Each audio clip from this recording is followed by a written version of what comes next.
ጤና ይስጥልን አድማጮች፣ ይህ አዋዜ ልዩ ላልሰማችሁ ነው። ከመረጃዎቹ ጋር አብርሃም መኳንንት ነኝ። አሜሪካ በኢራን ላይ የምታደርገው ጥቃት በተጠናከረበት በዚህ ሰዓት ቢ1 ቦምብ ጣይ ጄቶቿን አሰማራች። አሜሪካ በፈጸመቻቸው ጥቃቶች 53 ኢራናውያን መገደላቸውን የአገሪቱ ባለስልጣን ይፋ አድርጓል።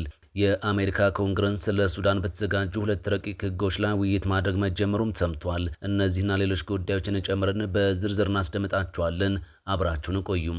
አሜሪካ በኢራን ላይ ተጨማሪ ድብደባዎችን ስታካሄድ ሁቲዎች የነዳጅ ጫኝ መርከቦች ላይ ጥቃት መፈጸማቸውን ተናግሯል። አሜሪካ ለ12 ተከታታይ ሌሊቶች ኢራን ላይ ድብደባ ስትፈጽም የየመን ሁቲዎች ሁለት የሳውዲ የነዳጅ ጫኝ መርከቦችን ማጥቃታቸውን ተናግሯል። የኢራን መገናኛ ብዙሃን ረቡዕ ዕለት አሜሪካ በፈጸመችው ጥቃት ሁለት ሰዎች መገደላቸውን እንዲሁም በሆርሙዝ ወሽመጥ ፈንጂ በቀበረበት የውሃ ክፍል ላይ የሚያልፍ ነዳጅ ጫኝ መርከብ በእሳት መያያዙንም ዘግቧል። የአሜሪካው ፕሬዝዳንት ዶናልድ ትራምፕ ኢራን በሆርሙዝ ወሽመጥ ላይ የሚያልፉ መርከቦች ላይ ጥቃት መፈጸሟን ከቀጠለች ድልድዮቿን ወይም የኃይል ማመንጫዎቿን እንደሚያወድሙ መዛታቸው ይታወቃል። ሁቲዎች የቀይ ባህርን የሚዘጉ ከሆነ ደግሞ እርምጃ እንደሚወስዱም አስጠንቅቀዋል። ሁቲዎች ያሉት እውነት መሆኑ ከተረጋገጠ በኢራን የሚደገፈው ቡድኑ በሳውዲ አረቢያ ላይ የባህር ላይ እንቅስቃሴ ገደብ ከጣለ በኋላ የተፈጸመ የመጀመሪያው ጥቃት ነው የሚሆነው። በሁቲዎቹ ጥቃት የተፈጸመባቸው መርከቦቹ ስም ኢንሴሊያና ላይላ እንደሚባል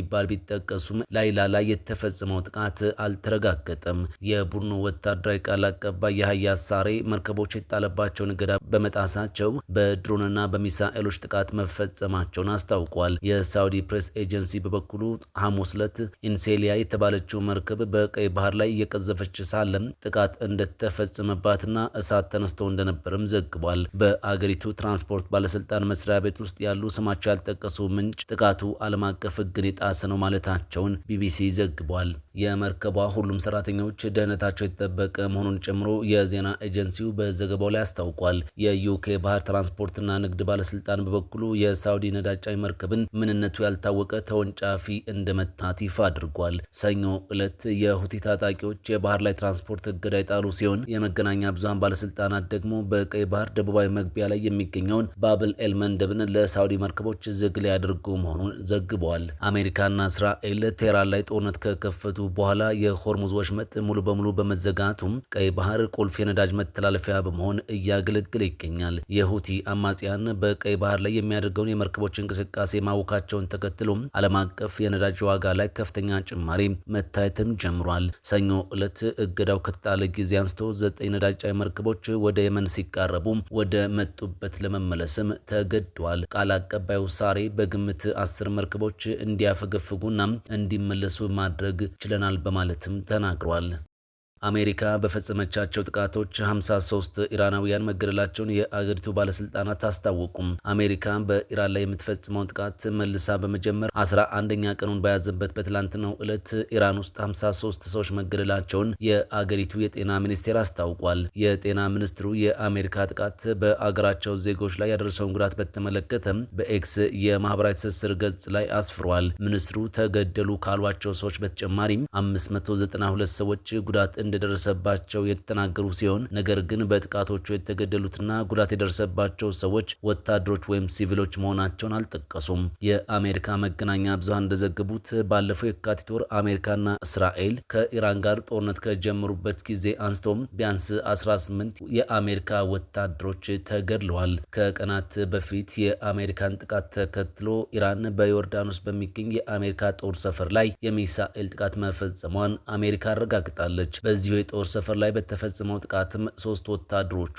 ተገድለውባታል። 4ኛው ወታደሯ ደግሞ ኢራቅ ኤርቤል ውስጥ አንድ ጥቃት ፈጻሚ የኢራን ድሮን እንዲፈነዳ በተደረገበት ጊዜም ሕይወቱ ማለፉ ተገልጿል። አሜሪካ በኢራን ላይ ለምትፈጽማቸው ጥቃቶች ኢራን በዮርዳኖስ በኩዌትና በባህሬን ውስጥ በሚገኙ የአሜሪካ ጦር ሰፈሮችና ወታደራዊ ተቋማት ላይ የአጸፋ እርምጃ እየወሰደች ትገኛለች።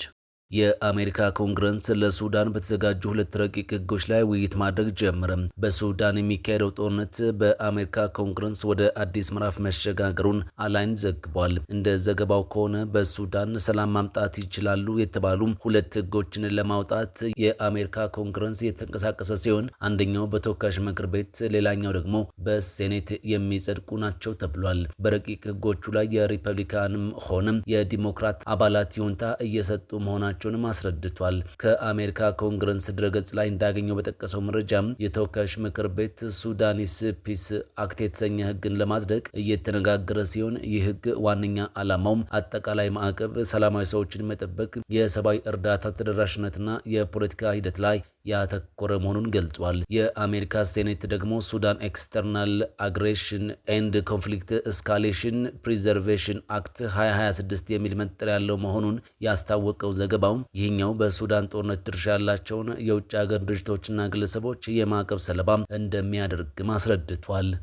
አሜሪካ በኢራን ላይ የምታደርገው ጥቃት ባየለበት በዚህ ሰዓት ቢ1 ቦምብ ጣይ ጄቷን ማሰማራቷ ታውቋል። የአሜሪካ ጦር ማክሰኞ ዕለት በኢራን እስላማዊ አብዮታዊ ዘብ ቡድን ኢላማዎች ላይ ጥቃት ለማድረስ ቢ1 የተሰኘውን የሩቅ ርቀት ቦምብ ጣይ የጦር ጄት ጥቅም ላይ መዋሉን የአሜሪካ ባለስልጣናት ይፋ አድርጓል። ከ12 ቀናት በፊት ከኢራን ጋር ውጊያ ከተጀመረ ወዲህ አሜሪካ የቢ1 ጄት ተልዕኮ ስታካሄድ የዛሬው የመጀመሪያዋ ነው ተብሏል። 2 ደርዘን ባለ 2000 ፓውንድ ቦምቦችን ወይም በደርዘን የሚቆጠሩ ክሩዝ ሚሳኤሎችን መሸከም የሚችሉትን የቢ1 ቦምብ ጣይ ጄቶች ጥቅም ላይ ማዋል የአሜሪካ ወታደራዊ ዘመቻ በከፍተኛ ደረጃ መስፋፋቱንና መጦዙን ያመላክታልም ተብሏል። ቢ1 ጄት ማንኛውንም አይነት ቦምብ ጣይ አውሮፕላን ሊሸክሙ የሚችለውን ያህል ትልቁን የቦምብ ጭነት ተሸክሞ በዝቅተኛ ከፍታ ላይ ድምፅ ከሚጓጓዝበት ፍጥነት በላይ በፍጥነት መብረርም ይችላል። ፕሬዝዳንት ትራምፕ በኢራን ላይ ወደሚደረገው ከፍተኛ የውጊያ ክወና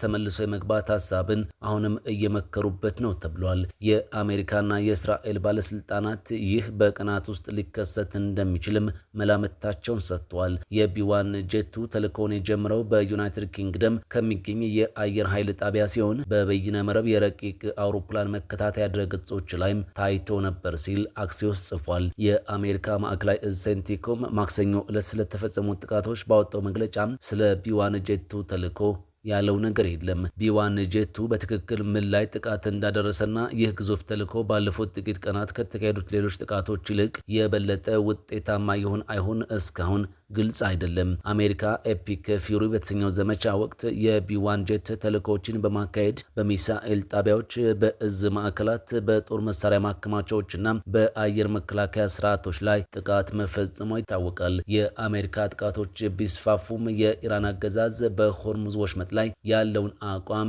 የለወጠ አልመሰለም። እንዲሁም በአካባቢው በሚገኙ የአሜሪካ ጦር ሰፈሮች ላይ ጥቃት ማድረሱንም ገፍቶበታል። አንዳንድ የአሜሪካ የመከላከያ ባለስልጣናት በሆርሙዝ ወሽመጥ ዙሪያ ያለውን የኢራን ወታደራዊ አቅም የለም ለማለት የሚያስደፍር ነው ቢሉም፣ ሌሎች ደግሞ ኢራን አሁንም በአካባቢው ባሉ መርከቦች ላይ ጥቃት የማድረስ አቅም አላት በማለት ሀሳባቸውን እያጋሩ ነው።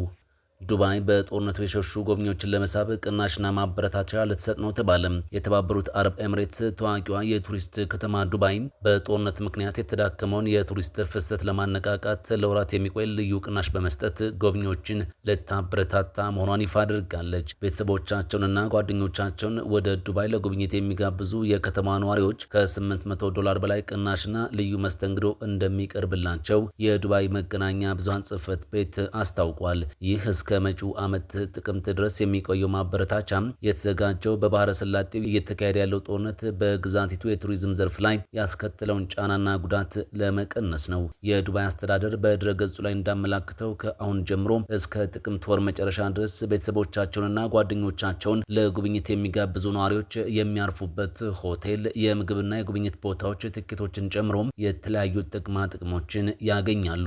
በመካከለኛው ምስራቅ ዋነኛዋ የቱሪስት መዳረሻ የሆነችው አንዷም በየዓመቱ 19.5 ሚሊዮን ጎብኚዎችን ስታስተናግድ ቆይታለች። ነገር ግን አሜሪካና እስራኤል በኢራን ላይ ባካሄዱት ከአንድ ወር በላይ በዘለቀ ጦርነት የቱሪስት ፍሰቷ በከፍተኛ ሁኔታ ቀንሷል። በጦርነት ወቅት ኢራን የተባበሩት አረብ ኤምሬትስን ኢላማ ያደረገች ሲሆን ሆቴሎችና ታላላቅ ተቋማቷ ጥቃት ተፈጽሞባቸዋል። በዚህም የተነሳ በወሳኙ የጎብኚዎች ጊዜ በተቀሰቀሰው ጦርነት ምክንያት በርካታ ቱሪስቶች አገሪቱን ለቀው መውጣታቸውም ተዘግቧል።